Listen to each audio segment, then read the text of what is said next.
The morning they dismissed her, Cecily Marsh did not cry. She had learned, in 4 years of service at Ashvale Park, that tears were currency the household did not accept. Lady Morrow had made this clear enough on Cecily's first day, when a chambermaid had wept over a broken figurine, and Lady Morrow had watched the girl with an expression of faint distaste, as though the weeping itself were the greater offense. Cecily had filed that observation away beside her ledger book and her ink-stained fingers, and all the other small necessities of her position. She kept her face composed now, as Whitmore, the estate's head steward, read from a paper in a voice that managed to sound both formal and pleased. "The sum of £14, 3 shillings, he said. "Missing from the household accounts for the month of October, the discrepancy traced to entries in your hand." The parlor where he addressed her was cold. A fire had been laid but not lit. Cecily stood before the hearth with her hands folded at her waist, her dark wool gown neat as it always was, her hair pinned precisely despite the hour. It was not yet 8 o'clock. Outside, the park was gray with November, the oaks stripped back to bare geometry against a sky the color of pewter. "The entries are not in my hand," she said. Whitmore looked up from his paper with the particular patience of a man who has already decided the outcome of a conversation. He was 53, broad through the shoulder, with a face built for authority, and a reputation that had preceded him through 3 county houses before Ashvale. No one questioned Whitmore. This was, Cecily had come to understand, the source of his confidence. "Miss Marsh," he said, "I have been steward of this estate for 11 years. The implication was complete. It required nothing further. Lady Morrow, seated near the window with her gloves already on, turned her head very slightly toward Cecily, and then away again, as though the matter had already resolved itself by the ordinary force of things. Cecily had spent 4 years learning how to be invisible in this house, how to move through rooms without drawing notice, how to make herself useful enough to keep and small enough not to threaten. She had managed the household accounts with a precision that had saved the estate. By her own quiet calculation, something close to £40 over 3 years. Nobody had remarked on this. It was the nature of her position that diligence was expected, and gratitude was not owed. She looked at Whitmore now. She thought of the ledger she had checked only last week, the page where the October entries had still been in her own orderly numerals, and she thought of the morning she had come in early to find Whitmore at her desk with the ledger open and his hand flat on the page. He had said he was reviewing her work. He had said it pleasantly. "The ledger was altered," she said. "The original entries are mine. The alterations are not." "I think," said Lady Morrow from the window, not turning her head, "that we have heard enough." Cecily felt the particular coldness of that sentence in her chest. Not shock. Something more resigned than shock. The world had made its judgment. She was, in Lady Morrow's estimation, a domestic servant who had proved unreliable, which was simply the worst thing a domestic servant could be, and the verdict required no appeal, because the machinery that had produced it had no mechanism for appeal. What she did not know, standing in that cold parlor with her hands folded and her face composed, was that Richard Hollowell, Earl of Stanwick, had arrived at Ashvale Park the previous evening and had not yet gone up to breakfast. She did not know he was standing in the corridor outside the parlor door. She did not know he had been standing there for 4 minutes. Cecily had heard of the Earl of Stanwick the way she had heard of weather in distant counties, as a fact of the world that did not concern her immediate circumstances. He was Lady Morrow's neighbor, the owner of Stanwick Hall, some 3 miles east across the valley. He came to Ashvale perhaps twice a year. She had seen him once at a distance, crossing the entrance hall with his coat still on from the ride, and had formed no particular impression beyond the usual one of a man of his station. tall and composed, moving with the economy of a man accustomed to having his passage cleared. He was 36. She knew this because Lady Morrow had mentioned it in the context of the marriage market, with a regret that was more social calculation than genuine feeling. She had never spoken to him. She was given 1 hour to collect her things. The hour passed in a peculiar quiet. The housemaid who brought her the carpet-bag from storage did not meet her eyes. The cook, Mrs. Priday, pressed a wrapped parcel of food into Cecily's hands at the back door and said nothing at all, only squeezed her wrist once, hard, before stepping back inside. The morning was very still. Cecily walked the gravel path to the gate lodge with the carpet-bag in one hand and the parcel in the other, and the cold came through her mantle in a way it had not come through it the previous winter, when it had been newer. At the gate, she stopped. She had no immediate destination. Her father had died 2 years past, and the house in Dorset had been let. Her one remaining relation, a cousin in Bath, had 5 children and a terrace house that was already too small.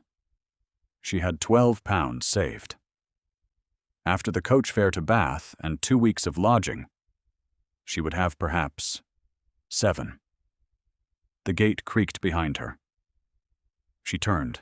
Richard Hollowell was standing on the gravel path, his coat fastened against the cold, his hat in his hand. He was looking at her directly, which was not what she had expected. Most men of his station, when they were obliged to look at a dismissed servant, managed a quality of attention that suggested they were actually looking at something slightly to one side of the person. He was not doing this. His eyes were a clear gray-brown, set beneath a ridge of brow that gave his face, even at rest, the suggestion of concentrated thought. "Miss Marsh," he said. She waited. "I heard the interview," he said. "I did not intend to. The door is not as solid as the parlor's furnishings would suggest." She said nothing. She had no idea what one was supposed to say to an earl standing at a gate lodge in November with his hat in his hand and an expression she could not read. "The entries in the household ledger," he said, "for October. Were they written over, or were they erased and rewritten?" The question surprised her, not because it was impertinent, but because it was precise, and precision in her experience was a quality the house at Ashvalet had never turned toward her interests before. "Written over," she said, "in a different hand. The original figures still show faintly, if you hold the page to a lamp." He looked at her for a moment. The bare oaks shifted in a wind that passed through them without sound. "Where are you going?" he said. "To Bath. To my cousin." "Is that your preference or your only option?" She considered this. It was not a question she had permitted herself yet. "The latter," she said. He replaced his hat. "I have a position at Stanwick Hall," he said. "The housekeeper's role is currently held by a woman of 62 who has been asking for some relief from the accounts for 2 years.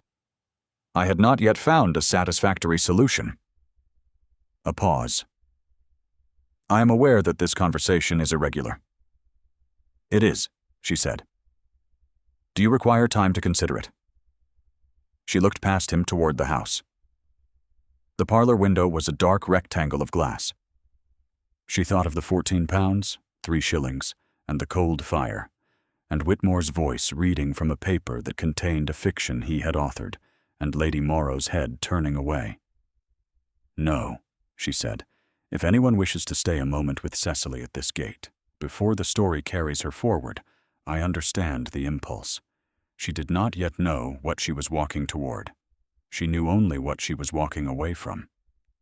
Stanwick Hall was 3 miles east, and it was nothing like Ashvale.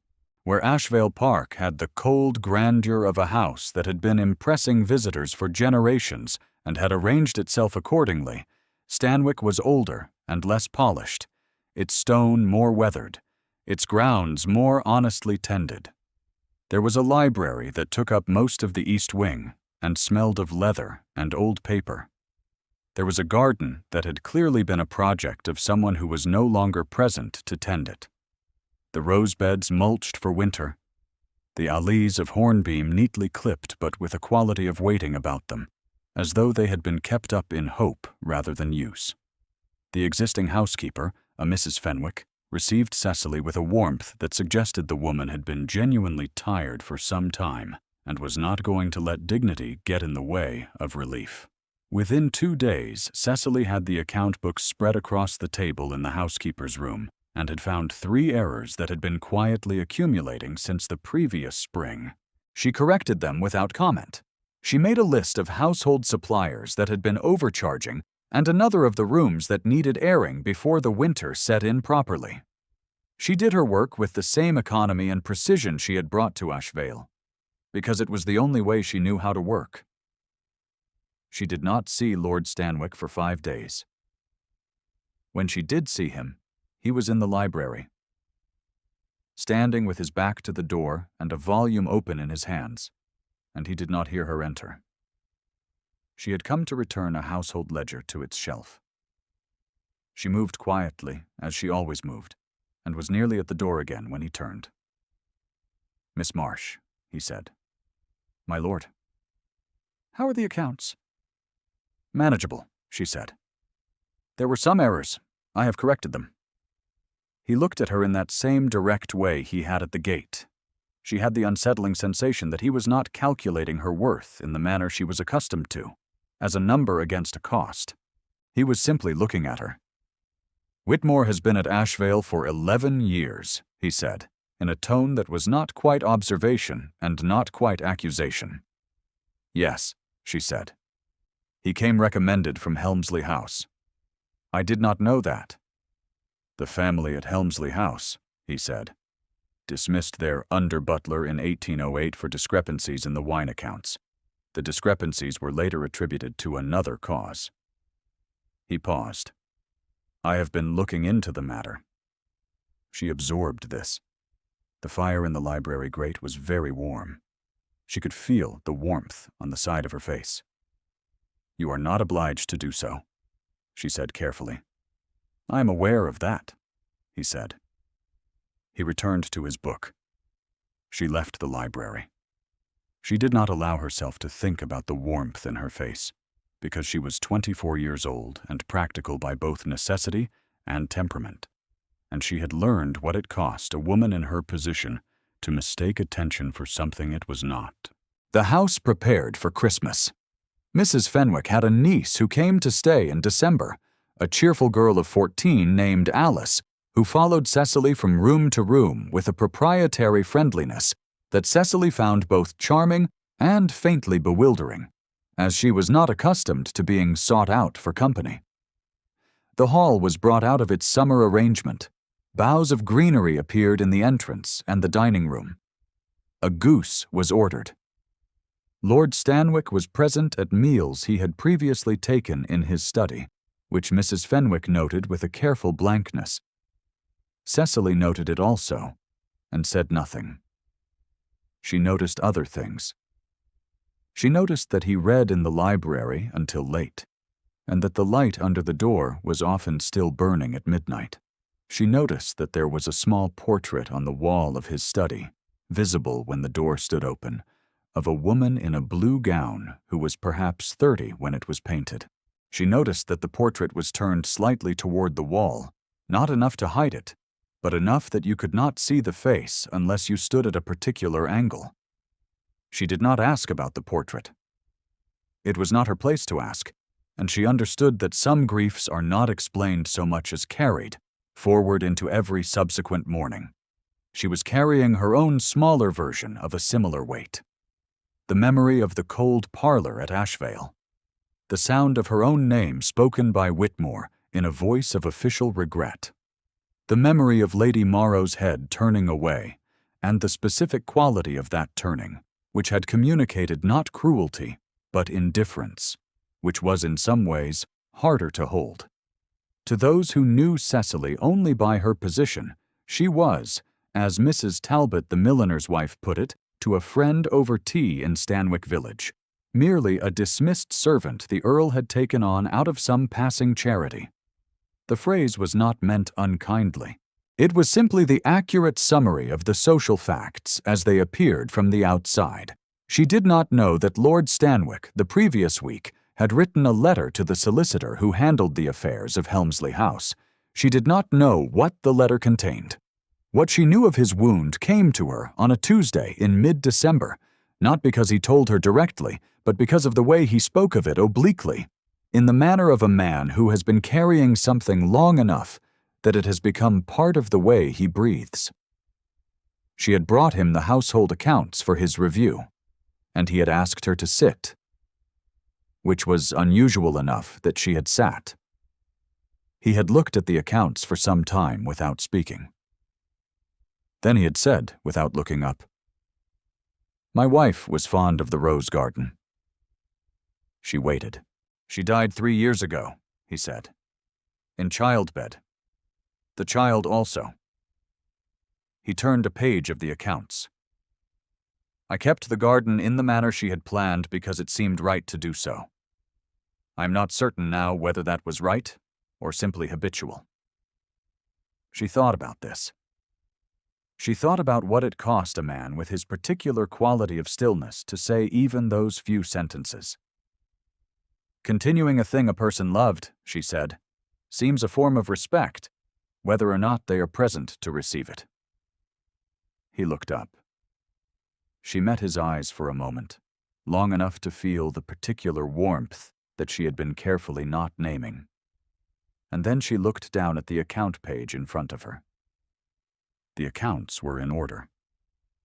She had nothing further to say that would not be excess. December moved on. The village prepared for its seasonal assemblies. Lady Morrow drove past Stanwick Hall in her carriage twice and noted the new smoke from the housekeeper's chimney with an expression that the coachman, had he turned to look, might have described as irritable. She had not replaced Cecily yet. The accounts at Ashvale were in a condition that suggested they had not been managed with the same precision, and Lady Morrow, who did not concern herself with accounts directly, had been presented with an unexplained deficit by Whitmore that she found tiresome to contemplate. Whitmore had begun to be careful.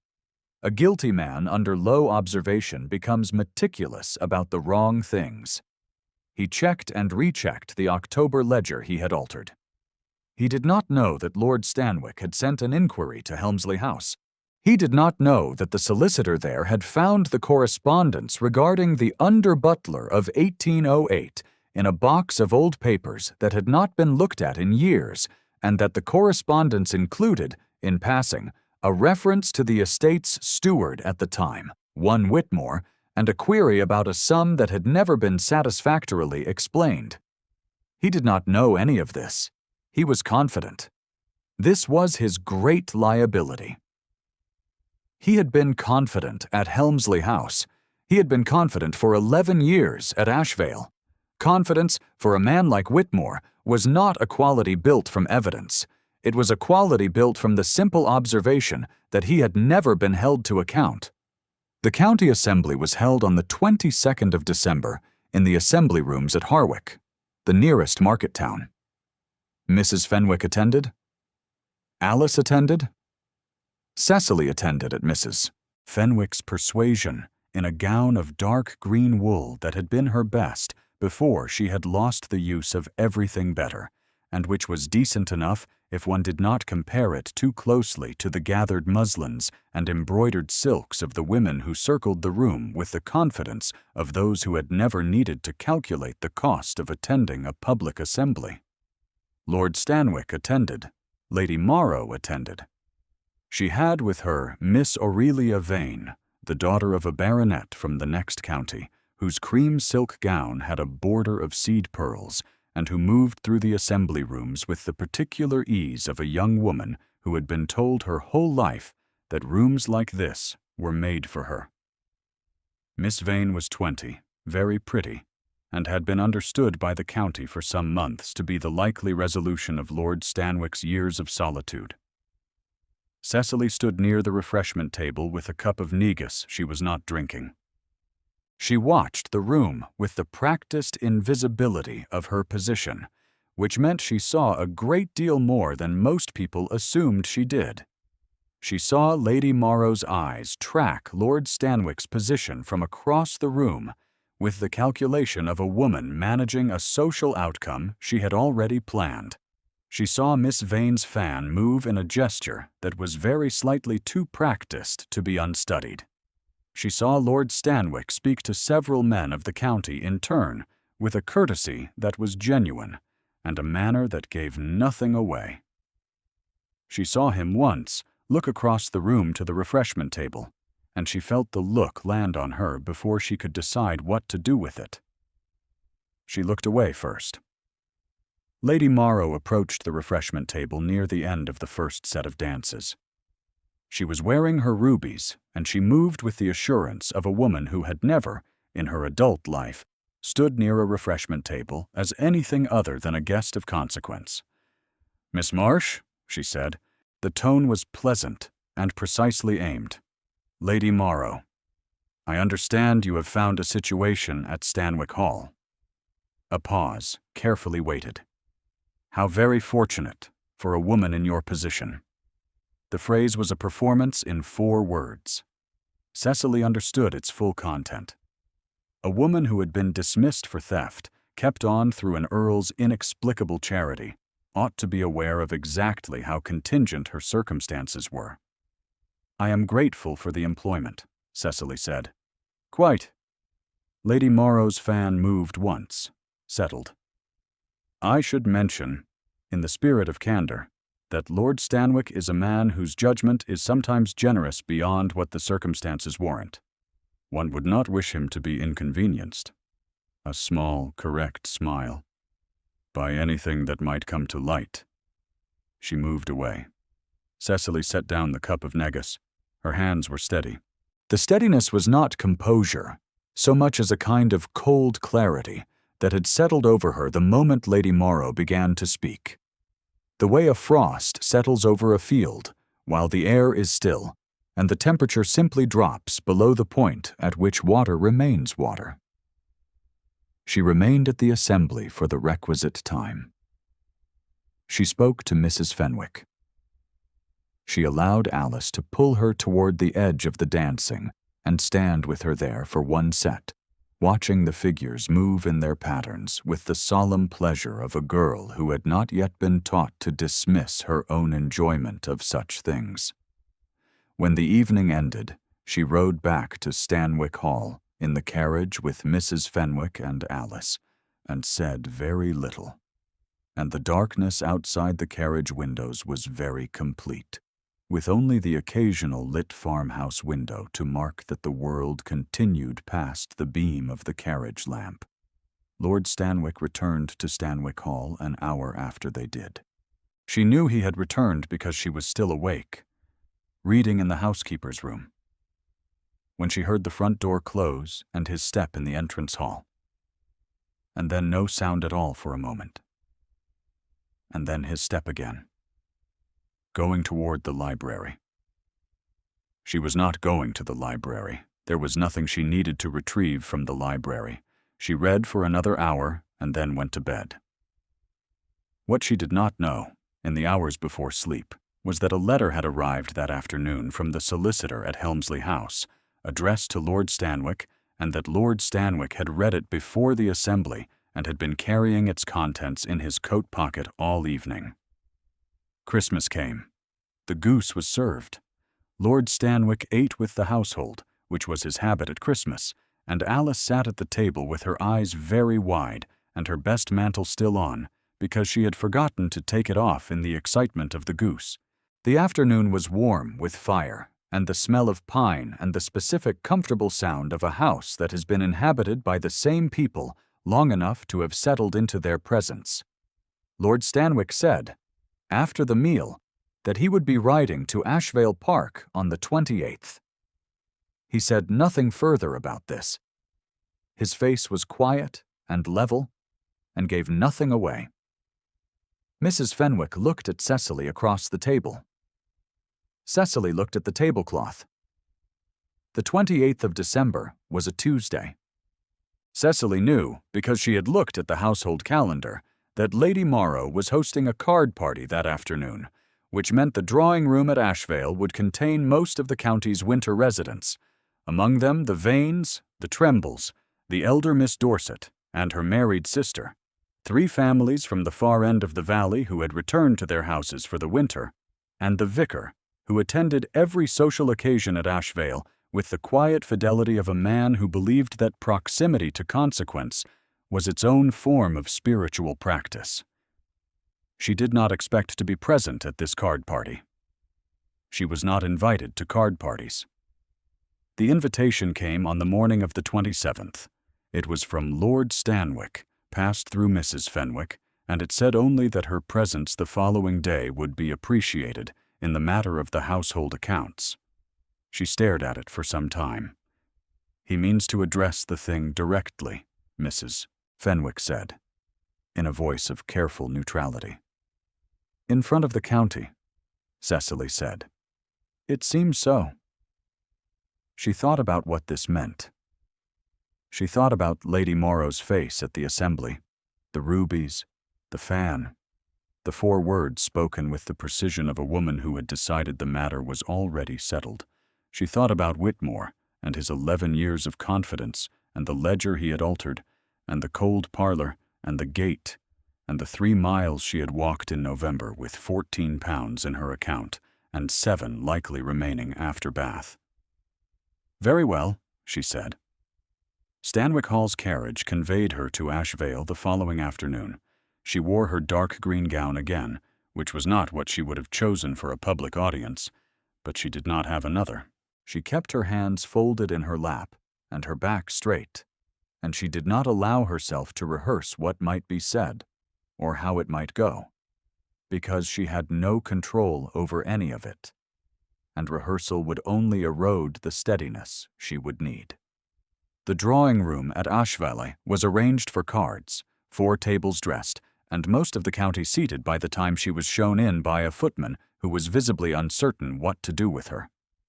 The room stopped. This was not dramatic license.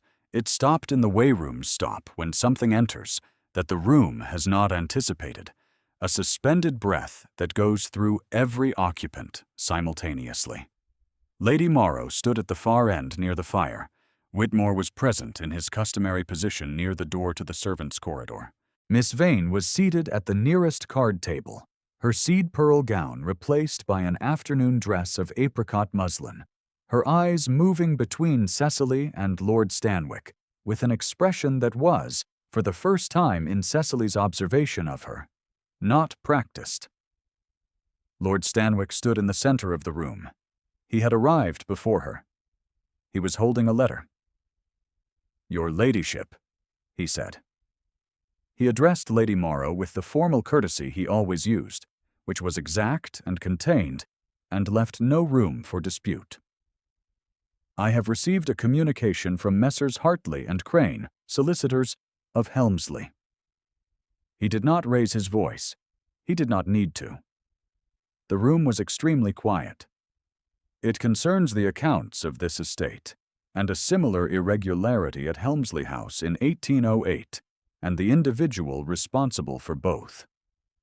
Lady Morrow's fan was in her hand. She did not move it. "I am certain," she said, "that this is a matter for private discussion." "I am certain," he said, "that it is not." He looked at Whitmore. The room looked at Whitmore. What happened to a man of 62 who had been confident for 30 years? When the room looked at him with that particular quality of collective attention, was that his face became a different face. Not instantly. The confidence did not shatter so much as empty.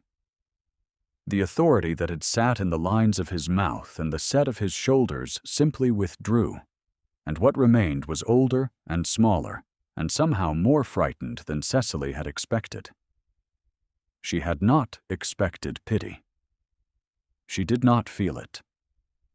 What she felt was more complicated than that, a grim recognition that he had been able to do this to her, because the world had arranged itself in a manner that allowed it, and that the world did not always correct this arrangement, and that today it was correcting it, and she was present to witness the correction. The entries in the October ledger were written over, Lord Stanwick said to the room. The original figures, in Miss Marsh's hand, are legible beneath the alteration when the page is held to a lamp. Mr. Hartley, who examined the ledger yesterday, has confirmed this, and confirmed further that the method of alteration matches documentation from the Helmsley inquiry. He looked at Lady Morrow. The sum of £14, 3 shillings was removed from the household accounts of this estate in October of this year. It did not pass through Miss Marsh's hands. Lady Morrow's face was a study to watch in this moment. Not broken. She was not a woman who broke. She was a woman who recalculated, very quickly, the cost of having been confidently wrong in front of an audience that would remember it for years. "Miss Marsh," Lord Stanwick said. He looked at her directly across the room. She held his look. "Miss Cecily Marsh is in my employment," he said, "and will remain so." He looked at Lady Morrow once more. "I trust there will be no further confusion on this point." There was a silence of perhaps 4 seconds. It was the longest silence Cecily had ever stood inside.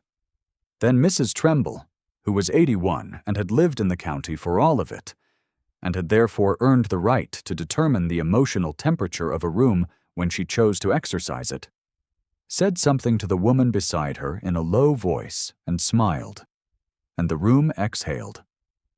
Whitmore was escorted to the servants' corridor by 2 footmen with an efficiency that suggested Lord Stanwick had arranged this beforehand. Lady Morrow sat down. Her fan was in her lap. Miss Vane looked at her hands. Cecily's heart was not beating at its customary pace. She was aware of this in the specific physical way she was always aware of her body when her body was refusing her pretense of composure, a warmth that started at her throat and moved upward, and she was grateful for the dark green wool of her gown, which had always been good at disguising the visible evidence of her interior. Lord Stanwick crossed the room to her. He stopped at a correct social distance, which was to say close enough that the room could observe the gesture, and far enough that it remained, technically, decorous. "Are you well?" he said very quietly. She was not going to cry. She had established this at the beginning. "Yes," she said. He looked at her for a moment with that particular quality of attention she had been not naming for 6 weeks. Then he said, "Walk with me," and turned toward the door to the entrance hall.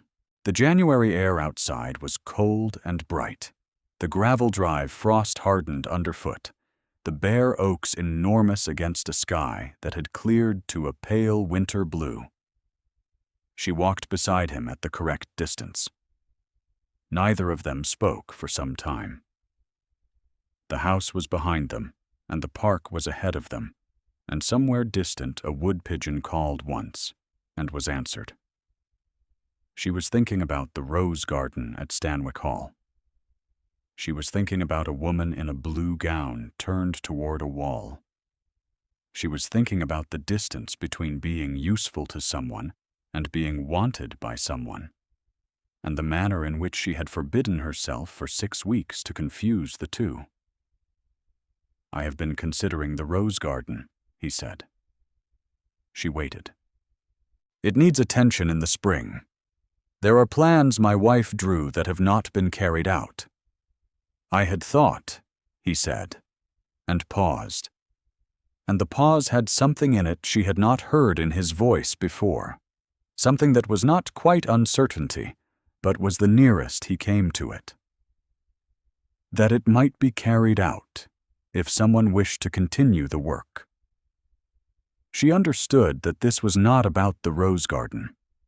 She understood it with the same clarity she had understood, standing at the gate in November with her carpet-bag, that the question he had asked her was not simply about a position. "I would like," she said carefully, "to remain at Stanwick Hall." He looked at her. The pale winter sun was directly behind her, and she could not read his expression precisely, but she could read his stillness, which had changed. The stillness of a man at a decision was different from the stillness of a man at a distance, and she had been watching him long enough to know the difference. "That is not precisely what I meant," he said. She felt her breath catch. She looked at him directly. His face in the winter light was not cold. It had never been cold, she thought. It had been closed, which was a different thing entirely. The way a room can be warmer than it looks from outside. "What did you mean?" she said. He took one step toward her. A single step, measured and deliberate. "Cecily," he said. It was the first time he had used her given name. She felt it land with the full weight of that rarity. A name spoken by someone who has chosen to use it, which is a different thing entirely from a name simply spoken. "I mean," he said, "that the hall requires a mistress, and I find that I would prefer that person to be you, if you are willing." The wood pigeon called again, somewhere in the oaks. She was aware of his proximity. She was aware of the cold air, and the frost-bright gravel, and the house behind them, and the park ahead, and all the specific texture of the world at this moment, which she had a strong instinct to memorize precisely. "I am not," she said, "precisely what the county would call a suitable match." "No," he said. "You are not what the county would call a suitable match." His voice was level, and it carried something she had not heard in it before, something that was not humor exactly, but was adjacent to it, warm-edged and quiet. "The county's opinion of suitability is not, at present, a governing consideration for me." She looked at him for a long moment. The thing she had not named for 6 weeks was very present and very warm, and she was done, she thought, with being careful about it. "Yes," she said. His hand came forward, not quickly, with the same deliberateness he brought to everything, and took her gloved hand in his. His fingers pressed hers once, gently, and held. They stood like that for a time that Cecily could not have measured. The park was very still.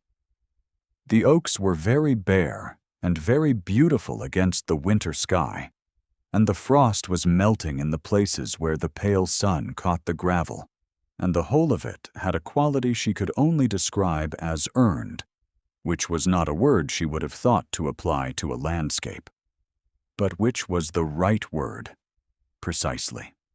Spring came slowly that year, as spring does in the north of England, with false starts and retreats, and then one morning in late March, when the air changed all at once, and the garden smelled of cold earth turning, and something coming that had not yet arrived.